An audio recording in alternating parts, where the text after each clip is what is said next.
Hi friends, this is Nadeem Abbasi.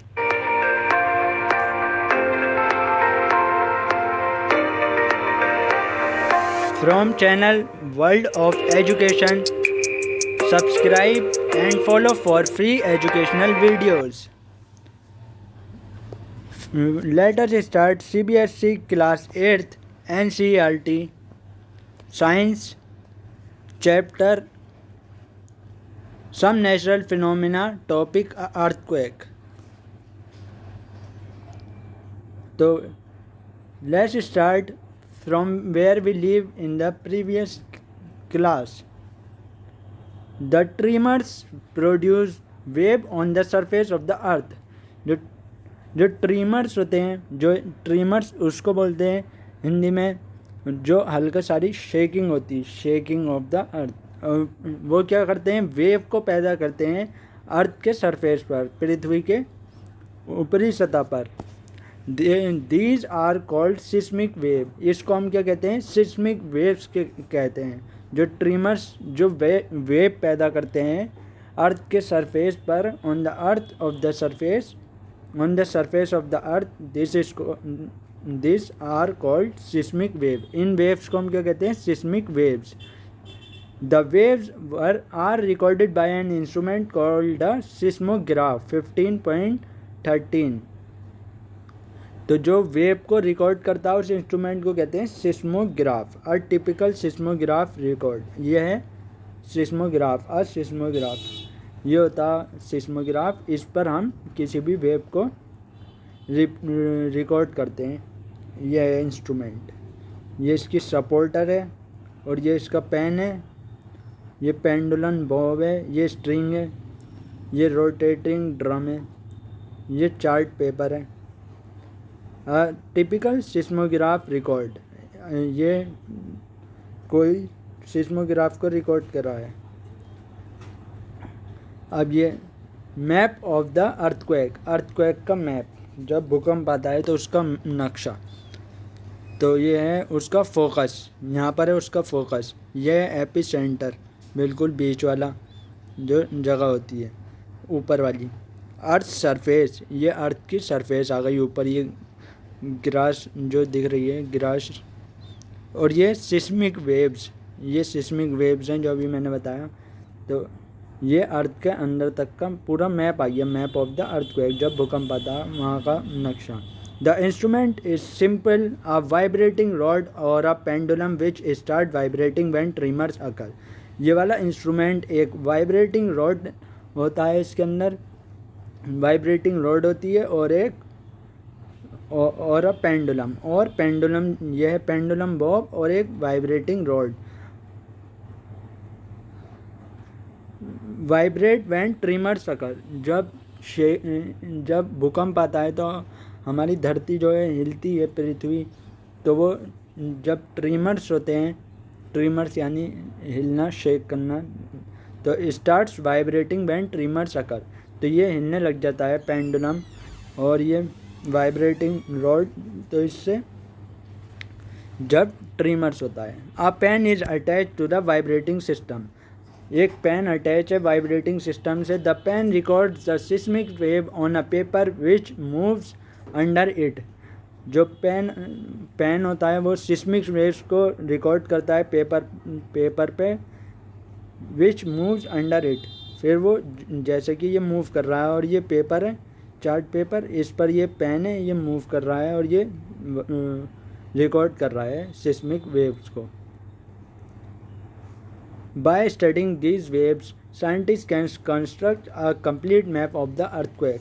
अब इस wave को पढ़कर साइंटिस्ट बना सकते हैं पूरा नक्शा भूकंप का, एज शोन इन फिगर 15.14, जैसा कि इस फिगर में शो करा है. दे कैन ऑल्सो एस्टिमेट्स इस पावर टू कॉल डिस्ट्रक्शन. वो इसका अंदाज़ा भी लगा सकते हैं कि ये कितना नुकसान पहुँचाएगा, उसकी पावर कितनी है, मतलब कितना तेज़ है, कितना स्लो है, जो कि तबाही मचाएगा. तो like many others scale in science, decibel is another example. जैसे कि और दूसरे स्केल होते हैं साइंस में, विज्ञान में, तो डेसिबल भी एक दूसरी तरीके का उसका उदाहरण है, एग्जाम्पल है। Richter scale is not linear. Richter scale जो है वो लीनियर नहीं है। This means that an earthquake of magnitude 6 does not have 1.5 times the destructive energy of an earthquake of magnitude 4। इसका मतलब ये हुआ, जो अर्थक्वेक है जिसका मैग्नीट्यूड है 6 डज नॉट हैव 1.5 times, उसका ये मतलब नहीं हुआ एक या आधे बार the destructive energy of an earthquake of magnitude 4, जो कि डिस्ट्रक्टिव एनर्जी होती है अर्थक्वेक की जिसका मैग्नीट्यूड होता है 4।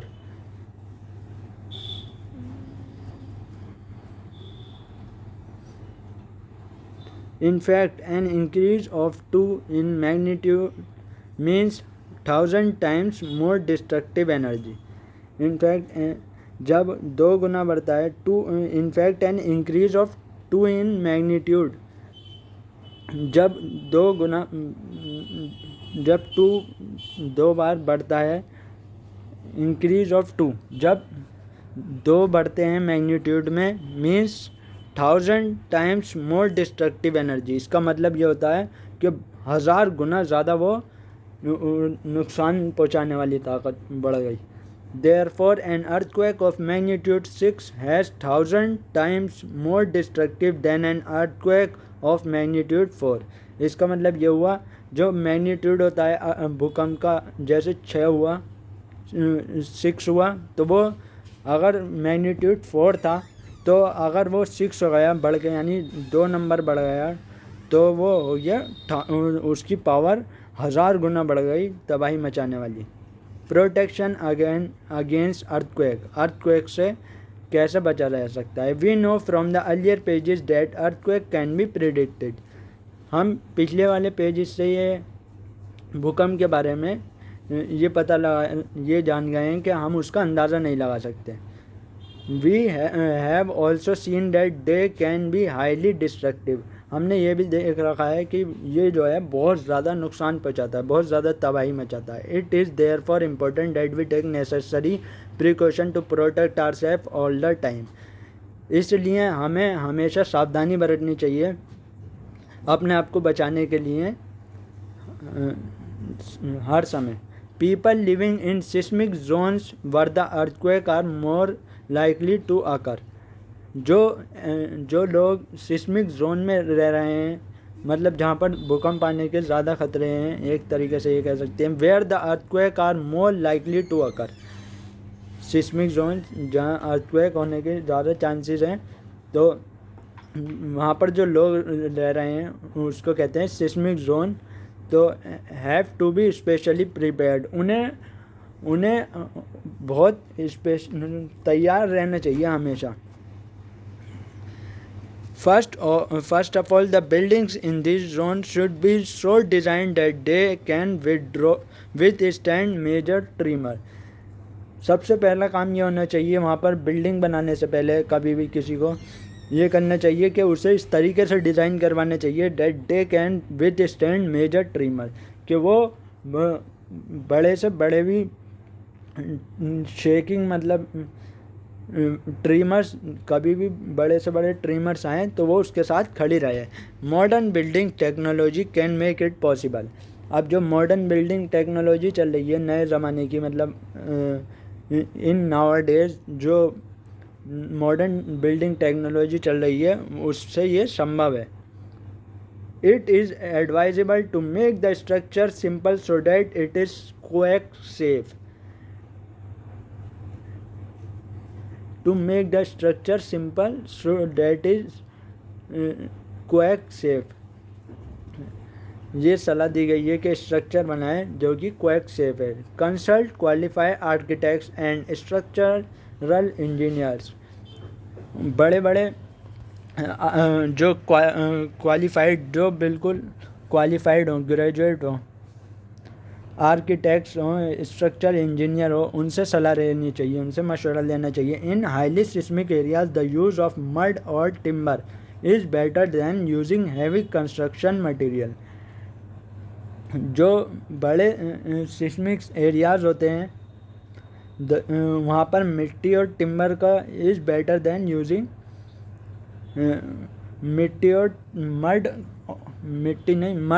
मड और टिम्बर का इस्तेमाल करने चाहिए। मड और टिम्बर वहाँ के लिए ज़्यादा बढ़िया रहता है। लोहे जो बड़े बड़े लोहे के मटेरियल बड़े बड़े हैवी मटेरियल्स होते हैं, हैवी कंस्ट्रक्शन मटेरियल की जगह मड और टिम्बर का इस्तेमाल करना बेहतर रहता है। Keep roof as light as possible, जो छतों को जो बनाना चाहिए वहाँ की रूफ को वो हल्की होनी चाहिए जितना हो सके। In case the structure falls the damage will not be heavy, अगर कभी भी नुकसान होता है तो फिर वो ज़्यादा नुकसान नहीं होगा अगर हमारा रूफ हल्का होगा। It is better if the cupboard and shelves are fix to the wall so that they do not fall easily, ये अच्छा है टू द वॉल। अगर कपबोर्ड और शेल्फ जो हैं वो फिक्स होते हैं, are fix on the wall में दीवारों में कपबोर्ड का फिक्स करा हुआ हो या फिर शेल्फ लगे हुए हों तो वो अच्छा है दीवारों में। So that they do not fall easily, तो वो आसानी से नहीं गिरती। Be careful where you hang wall clocks, आपको सावधानी रखनी होगी कि आपको घंटे को अपने जो दीवार वाले घंटे होते हैं उन्हें कहाँ टांगना चाहिए, फ़ोटो फ्रेम को कहाँ लगाने, इन सब से कहाँ टांग रखा है आपने, ये सब आपको पता होना चाहिए। वाटर हीटर्स कहाँ हैं etcetera, so that in the event of an earthquake they do not fall on people. So जब कभी भी भूकंप आता है कि वो किसी भी इंसान के ऊपर ना गिरे, कोई भी किसी के ऊपर न गिरे। Since some buildings may catch fire due to an earthquake, it is necessary that all buildings, especially tall buildings, have fire fighting equipment in working order. Since कुछ बिल्डिंग जो होती हैं वो आग पकड़ लेती हैं अर्थक्वेक की मदद से, may catch fire due to an earthquake. भूकंप में बहुत सारी कुछ बिल्डिंग्स जो होती हैं वो आग पकड़ लेती हैं, आग लग। It is necessary that all buildings, especially tall buildings, have fire fighting equipments in working order. इसलिए ये ज़रूरी है जितनी बड़ी बिल्डिंग्स होती हैं, जितनी भी बिल्डिंग्स होती हैं, ज़्यादातर जो लंबी बिल्डिंग्स होती हैं, लंबे मकान होते हैं, हैव फायर फाइटिंग इक्विपमेंट, उसके अंदर क्या होना चाहिए, फायर फाइटिंग इक्विपमेंट्स होने चाहिए चलते हुए इन वर्किंग ऑर्डर, जो कि कभी भी आग लग जाए तो उसे आसानी से रोका जा सके। The sheltering building research institute Roorkee has developed know how to make quake resistant houses. जो सेंट्रल बिल्डिंग्स होती हैं, सेंट्रल बिल्डिंग रिसर्च इंस्टीट्यूट है रुड़की के अंदर, उन्होंने डेवलप कराया, has develop know how to make quake resistant house, के कैसे क्वेक रेजिस्टेंट हाउस मतलब भूकंप से बचाने वाले घर के कैसे बनाए हैं। In the event that an earthquake does not strike take the following step to protect yourself. अगर भूकंप नहीं आता है आपके यहाँ तो आपको कुछ अगर भूकंप आता है तो आपको ये स्टेप्स लेने होंगे अपने आप को बचाने के लिए। If you are at home, अगर आप घर पर हैं तो take shelter under a table and stay there till the shaking stop. अपने आप को बचाएं, शेल्टर में रखें। किसके अंदर अपना बचाव कैसे करें, अपने ऊपर शेल्टर किस चीज़ के, टेबल के अंदर जाके बैठ जाएं या फिर स्टे देयर, और फिर वहाँ रहें जब तक शेकिंग स्टॉप नहीं हो जाती, जब तक पृथ्वी हिलनी बंद नहीं हो जाती। Stay away from tall and heavy objects that you may fall on you. और आप लंबे या फिर भारी सामान से दूर रहें जो कि आपके ऊपर गिर सकते हैं, ऐसा हो सकता है, तो इसलिए उनसे दूर रहें। If you are in bed do not get up, protect your head with a pillow. अगर आप बेड पर हैं तो खड़े ना हो, तो उठे ना, अपने सिर पर तकिया रख लें। इफ़ यू आर आउटडोर, अगर आप बाहर हैं तो find a clear spot away from building trees and overhead power lines drop to the ground. आपको एक क्लियर स्पॉट देखना होगा अवे फ्रॉम बिल्डिंग्स, बिल्डिंग से दूर, trees and overhead power lines, building से दूर और trees and overhead power lines, building से दूर रहें। ऐसा क्लियर स्पॉट ढूंढें जहाँ पर बिल्डिंग ना हो, ना पेड़ हो, ना पावर लाइन हो, आपके सर के ऊपर कोई जैसे लाइन जाती है, इलेक्ट्रिक करंट्स के वायर जाते हैं, हैवी लाइंस, पावर लाइंस होती हैं, तो वो उन सब से दूर रहें, आपके सिर के ऊपर ना हो, इस बात का भी ध्यान रखें। Drop to the ground.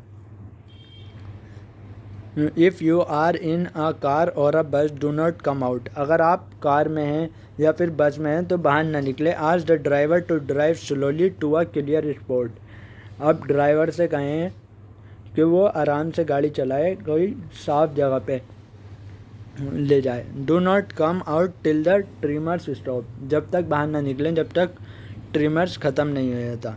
So let us learn what we have learn, what you have learn. Some objects can charge by rubbing with other objects, कुछ ऑब्जेक्ट को चार्ज कराया जा सकता है दूसरे ऑब्जेक्ट के साथ रब कर कर। There are two kinds of charges, positive charge and negative charge। दो तरीके के चार्ज होते हैं, एक पॉजिटिव और एक negative. Like charges repel and unlike charges attract each other. Like charge जो होते हैं, जो बिल्कुल एक जैसे दिखते हैं, वो रिपेल करते हैं, और अनलाइक जो होते हैं वो एक दूसरे को अट्रैक्ट करते हैं। जैसे पॉजिटिव ये होगा लाइक चार्जेस, तो ये क्या करेंगे, एक दूसरे को रिपेल, और unlike charges plus minus positive negative, तो फिर ये होगा अनलाइक चार्जेस, ये दोनों को अट्रैक्ट करेंगे। The electrical charges produce by rubbing are called static charges. जो इलेक्ट्रिकल चार्ज पैदा होता है रब करने पर उसको कहते हैं static charges. When charges move they constitute an electric current, जब चार्ज चलता है तो ये क्या बनाता है, एक इलेक्ट्रिक करंट पैदा करता है। An electroscope may be use to detect whether a body is charge और नॉट। एक इलेक्ट्रोस्कोप का यूज़ करा जाता है डिटेक्ट करने के लिए कि बॉडी चार्ज है या नहीं। The process of transfer of charge from a charge object to the earth is called earthing. Charge का ट्रांसफ़र होना चार्ज बॉडी से अर्थ की तरफ, उसको कहते हैं earthing. The process of electric discharge between clouds and the earth और between different clouds causes lightning. ऐसा प्रोसेस जिसके अंदर इलेक्ट्रिक डिस्चार्ज होता है बादलों से और धरती के बीच, और बिटवीन डिफरेंट क्लाउड्स, या फिर दो बादलों के बीच, दो क्लाउड्स के बीच, जिससे कि लाइटनिंग होती है। Lightning strike could destroy life and property. बिजली जो गिरती है, लाइटनिंग स्ट्राइक जो जिसको बोलते हैं, तो वो तबाह कर देती है ज़िंदगी को और प्रॉपर्टी को। Life and property. Lightning conductors can protect buildings from the effect of lightning.